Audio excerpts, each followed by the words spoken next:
Mosaic, a daily news program from Link TV, presents a selection of news reports from independent and state-controlled broadcasters from throughout the Middle East.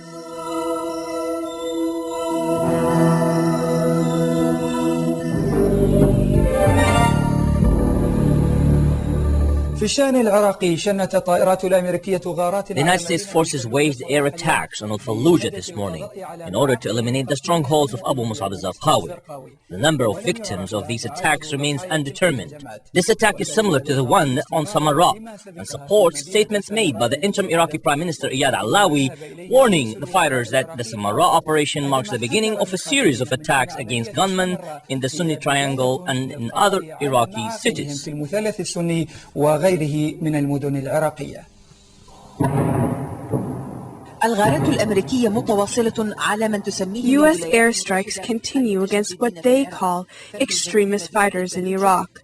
In southern Fallujah, the U.S. forces attacked a house believed to be used by supporters of the Jordanian citizen Abu Musab al-Zarqawi. As was the situation during the war in Iraq, the U.S. forces relied on intelligence information. According to a statement released by the U.S. Army, intelligence sources confirmed that the house was used by the group to plan for attacks against Iraqi civilians, the Iraqi police, and the coalition forces. The magnitude of destruction left behind in Fallujah is proof of the extent of the attack. According to eyewitnesses, the U.S. forces dropped about 15 bombs on the northern areas of the city, about 32 kilometers west of the capital, Baghdad. Only hours before these attacks, British Foreign Minister Jack Straw met with interim Iraqi Prime Minister Iyad Allawi and warned fighters in Fallujah and Ramadi, saying that his government is determined to stabilize the situation in Iraq before the upcoming elections.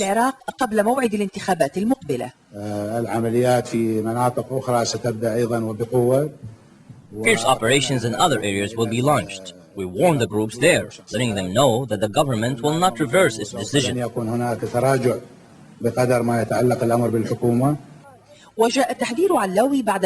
Allawi's statement came after the joint U.S. and Iraqi attack on Samarra. It was a two-day operation, victimizing more than 70 civilians. Allawi warned that the Samarra operation is the beginning of a series of attacks aimed at cleansing what he described as the gunmen's hideouts before the elections in January. Iraqi cities such as Mosul in the north, Baquba, Ramadi, Samarra, and Baghdad are witnessing increased attacks against the coalition forces and the forces working with it. Their goal is to destabilize the U.S.-supported Allawi government before the upcoming elections. The result? More civilian casualties and more chaos and instability in Iraq.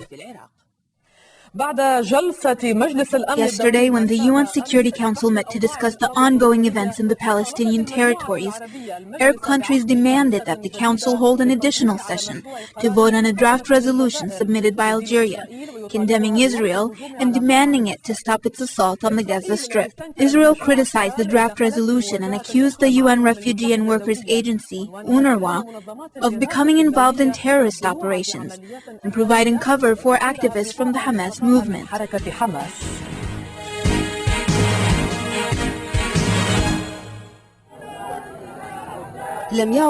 Images of death are no longer surprising in the West Bank and Gaza. Still, these images are very painful for Palestinians who are losing their husbands, brothers, fathers, or sons. These images motivated Arab countries and the international community to pressure Israel to stop the operation dubbed Days of Repentance after it killed and injured scores of Palestinians. Using the words of the Russian Foreign Minister Sergei Lavrov, Israel has crossed the line. Arab countries exerted diplomatic efforts and persuaded the UN Security Council to hold an emergency session to discuss a draft resolution submitted by Algeria, condemning Israel and demanding the end to assaults against the Palestinians. This is wide-scale killing. This is deliberate destruction. Nothing justifies war crimes and state-sponsored terrorism. In any case, what justifies the war crimes and violations to international laws that preceded the recent events? Arab countries welcomed the Palestinian demand to investigate what Israel is doing by calling on the UN Security Council to hold a new session to vote on a draft resolution condemning Israel. This position was not pleasing to the U.S. In its view, the resolution is not balanced and threatened to veto it. U.S. Secretary of State Colin Powell said that Israel has stated that it will quickly end what has become the largest bloody operation launched by Israel on Gaza during the Second Intifada. Considering the importance of maintaining the credibility of the United Nations Security Council, it must immediately demand that Israel stop the operations in Gaza. It is the position of the United States that we should not produce one resolution after another. These resolutions are unilateral. Rather, we must emphasize that the roadmap is the only way to achieve peace. The Israeli operation dubbed Days of Repentance is not the only issue that Israel has to resolve in the UN Security Council. Israel had accused the UN Refugee and Workers Agency, UNRWA, of transporting missiles and weapons to Gaza, angering the UN. This issue exploded when Israel released a video showing what it claimed as Palestinians putting one Qassam missile on a UN ambulance. However, UN officials confirmed that what was placed in the car was only a folded stretcher with the letters UN on it. This explanation forced Israel to find another justification to accuse UNRWA of wrongdoing, saying that some Hamas members might be working for the agency. Well, there are sympathizers. Well, there are sympathizers to Hamas, but that does not disqualify them from working for the UNRWA. If they sympathize with Hamas's social services for one reason or another, I do not see why we should discriminate against them. We cannot discriminate based on political views. Israel considers this as a participation in terrorist activities by the UN. This accusation compelled the UN to send a large investigation team to the Palestinian Territories, which may create a lot of controversy concerning the UNRWA Code of Conduct and raise questions among countries that finance it, who categorize Hamas as a terrorist organization.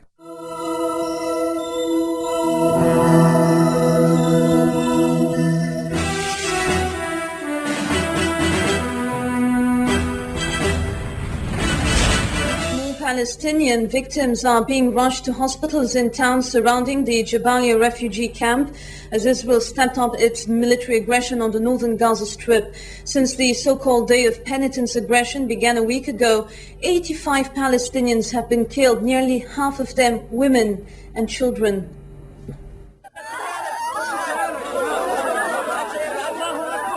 Injured Palestinian children arrived in hospital, many with life-threatening wounds. Over the last 2 days, the Israeli occupation army has been deliberately killing children, targeting them in their houses or on their way to school. Israel justifies its deadly aggression by saying that the area is a stronghold for Palestinian resistance fighters, but in the fighting, the occupation army targets residential homes, killing and injuring children. 1, 2, 3, 4, 5, 6, 7, where child less than 18 years. The latest assaults hit Palestinian residential homes in Beit Lahia. A first tank shell hit a house, killing 17-year-old Atallah Qahman overnight.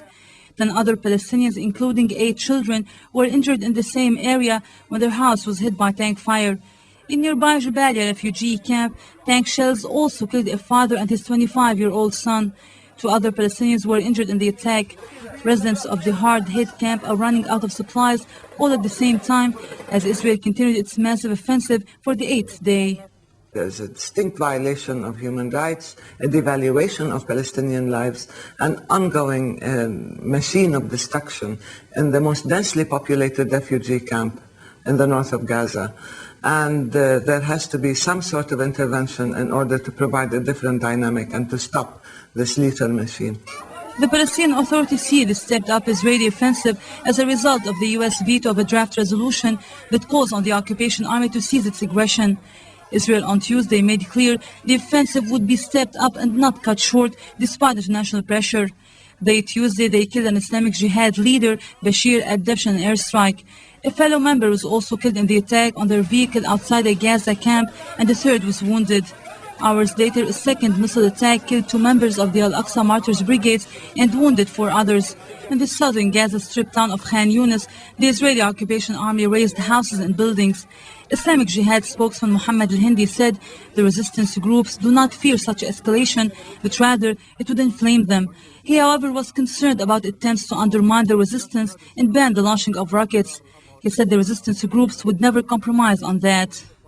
Meanwhile, Israel continued its campaign against the United Nations as the UN Security Council was debating a resolution calling for a halt to the Gaza offensive. A top Israeli staff officer announced that 13 UN employees were under arrest for so-called terrorist activities, while the Israeli army appeared to backtrack on charges.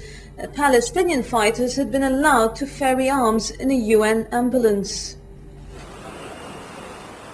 Is it by coincidence that Israel chose to launch a fierce campaign against the UN Relief and World Agency when the UN Security Council ready to vote on a draft resolution urging Israel to end its week-long offensive in the northern Gaza Strip and allow the UN to do its aid work there? It's not the first time that UNRWA vehicles and personnel have been engaged in terrorist activity. Many times in the past, 13 UNRWA members are currently held by the security operators in Israel for connection of activity to terrorist and having terrorist links, and by the security forces in Israel. But later on, an Israeli army spokesman clarified that the UN staff concerned had been in custody for the past 4 years and that it had nothing to do with previous Israeli allegations that a Qassam rocket had been transported in a UN vehicle, as the other army spokesman was trying to hint. Moreover, Israeli Major General Yisrael Ziv conceded on Tuesday that there were now doubts that UN helped transport weapons. The identification of that tool as a Qassam rocket, we have decided to check it again, though that was the first and the immediate impression that came out from the information and from the context that was in the field. And we have asked of a few expertise to check it. From checking that much deeper with a lot of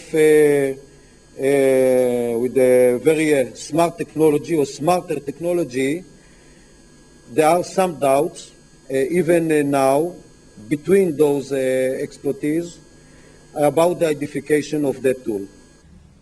The allegations emerged after the Israeli army released footage showing an object being loaded into the back of a UN ambulance in Gaza.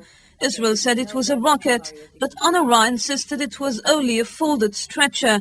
The army radio itself carried an interview with the driver of the ambulance, in which he said he had been at the scene to evacuate a Palestinian wounded by Israeli fire. The head of the UN Relief and Works Agency for Palestinian Refugees, Peter Hansen, had demanded an immediate public retraction and apology from the Israeli government over its accusations and labeled the allegations as part of a malicious propaganda.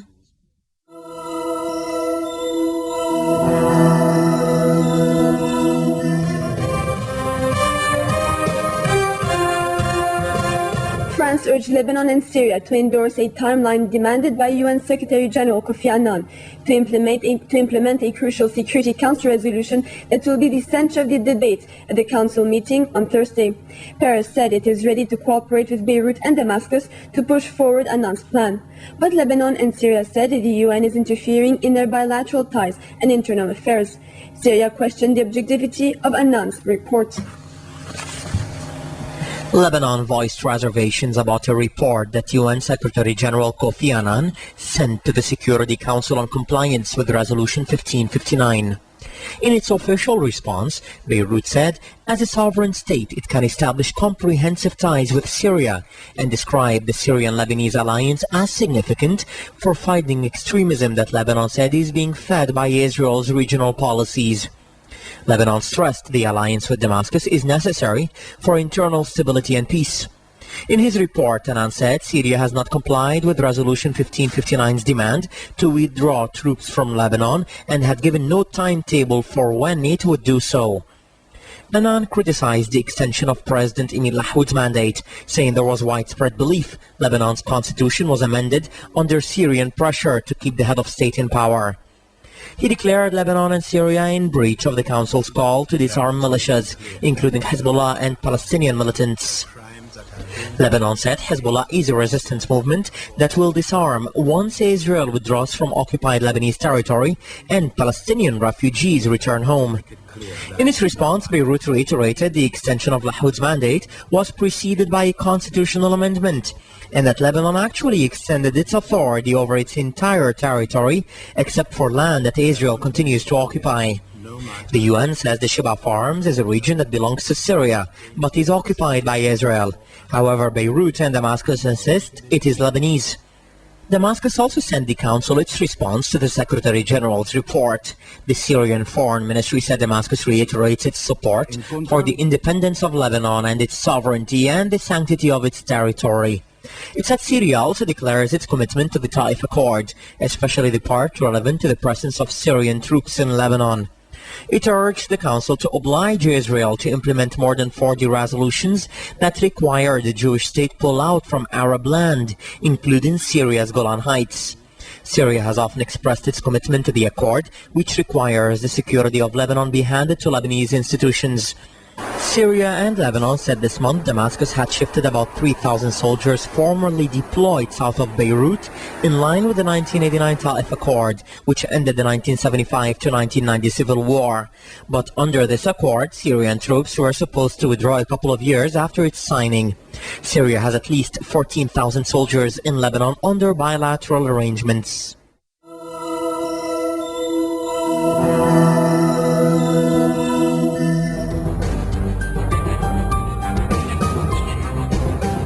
The Foreign Ministry advises citizens against traveling to Iraq unless absolutely necessary and at their own personal risk. The families of two Lebanese hostages, Mohammed Hussein and Marwan al-Qassar, whose kidnappers have demanded that their Lebanese employers withdraw from Iraq, demanded that the Lebanese government make all efforts to release the hostages. It's been 10 days since the kidnapping of the two engineers, Mohammed Jawdat al-Hussein and Marwan al-Qassar, by the Islamic Army in Iraq, without any positive news to the family of the two hostages. The hostages' family are taking further steps in addition to official Lebanese efforts to free them. This bus arrived to Beirut from northern Lebanon. After picking up more than 30 members of Mohammed Hussein's family, they went to the Lebanese Foreign Ministry, demanding that Minister Jean Abeid make all efforts to release the two hostages. This is Ahmed, the mother of Mohammed Hussein. She's sad and teary-eyed. She calls on the kidnappers to free her son and hopes to see him soon. Oh Muhammad, my son, may God be pleased with you. May God be pleased with you. God willing, I will see your face, my son. Ahmed says that their poor living conditions made her son a victim. He answered an employment ad to sponsor Lebanese people to go to Iraq. Mohammed's father and family confirmed this. I say to the Islamic Army, or the group that calls itself the Islamic Army, we are for them, we are like them, we want only good for them, we are praying for them. We're crying with them when they cry. We don't want anything for them but good. May God help them. May God give them victory against their enemies. The economic situation in Iraq is bad. This is why Muhammad and Marwan Qassar left Lebanon seeking work in Iraq to make a living. Marwan's mother's situation is no better. She's very miserable. She denies that her son could have worked even one day for the interest of the U.S. occupation forces. Not only is she sending a message to the Islamic Army, but also to her son, Marwan. I would say, keep your confidence strong, be patient, and God willing, they will free you. Just stay strong.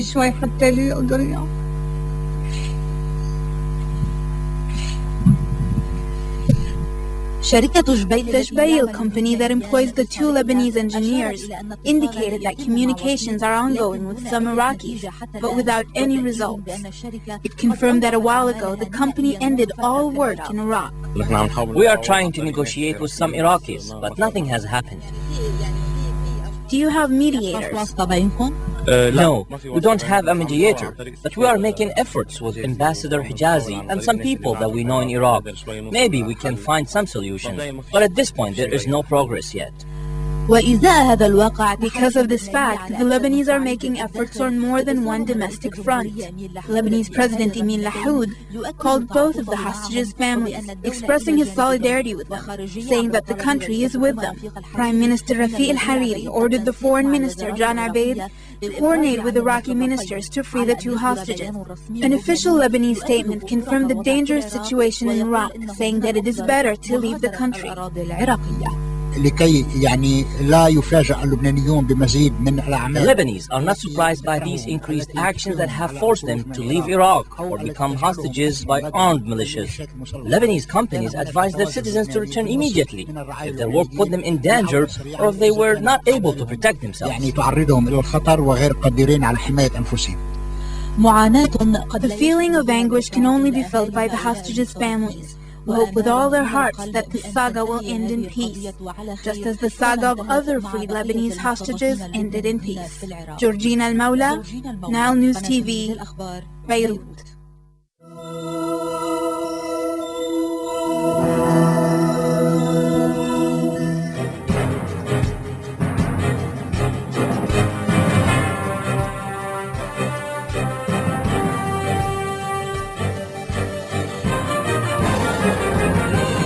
The violence and explosions in Iraq has killed more than 5,000 people since the American occupation forces handed over authority to the Iraqi interim government in July of 2004, and since Ambassador John Negroponte took office in Baghdad. It seems that the situation in Iraq will continue to escalate. يشهد العراق أوج التردي الأمني. The deteriorating security situation in Iraq has reached unprecedented levels, only months after the American occupation forces handed the authority to the Iraqi interim government. The number of Iraqis that have been killed in explosions or air raids since July 30th of 2004 has reached 5,000. Including many women and children. After the transfer of authority, occupation forces started carrying out joint operations with the Iraqi National Guard. Sometimes Iraqi officials talk about these operations and the objectives behind them, but the American ambassador to Iraq, John Negroponte, does not. He stays behind the scenes just like he did in Honduras and Vietnam. He barely appears in press conferences or on TV, in contrast with the former American administrator, Paul Bremer. A lot of changes have taken place since Negroponte arrived to Baghdad. Explosions, kidnappings, and beheadings of hostages have multiplied, while the media is trying to give the American presence in Iraq legitimate status. The media uses words like coalition forces instead of occupation forces and so on. Also, the Iraqi interim government gave jobs to many former Ba'ath officials in the new Iraqi security agencies, hindering the efforts of rooting out the Ba'athist committee, which was established when Bremer was in office. Other measures taken after Negroponte took office include imposing the will of the United States on Iraqi ministries by forcing them to hire American consultants. The United States controlled the Iraqi oil ministry almost completely. Other measures, which were revealed over time, include the use of mercenaries from different countries to carry out special duties in Iraq. What is even more dangerous is strengthening the Israeli influence in this country, even amid this mess. Also amid this mess, American promises to provide democracy and security to the Iraqi people are lost. The occupation forces are neglecting their international responsibilities as an occupying country after transferring the authority to the interim Iraqi government. It seems that we will continue to see images of bloodshed this autumn. Of course, the Iraqi people will continue to fall like leaves of trees in the autumn season. دون غيرهم كأوراق الخريف.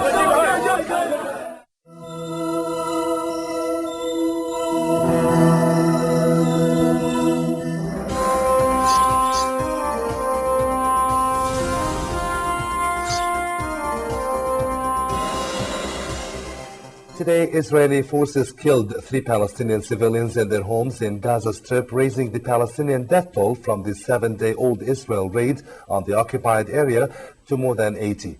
Palestinian medics said Israeli tanks shells killed a 15-year-old Palestinian in one house and a father and son in the besieged town of Beit Lahia before dawn.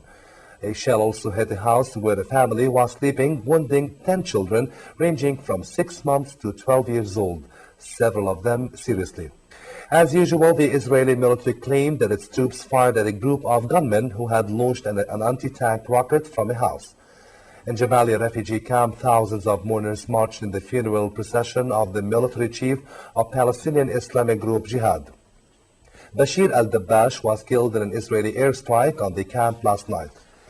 Meanwhile, 3 Palestinian gunmen killed a Thai worker after infiltrating a Jewish settlement in the Gaza Strip before being shot dead.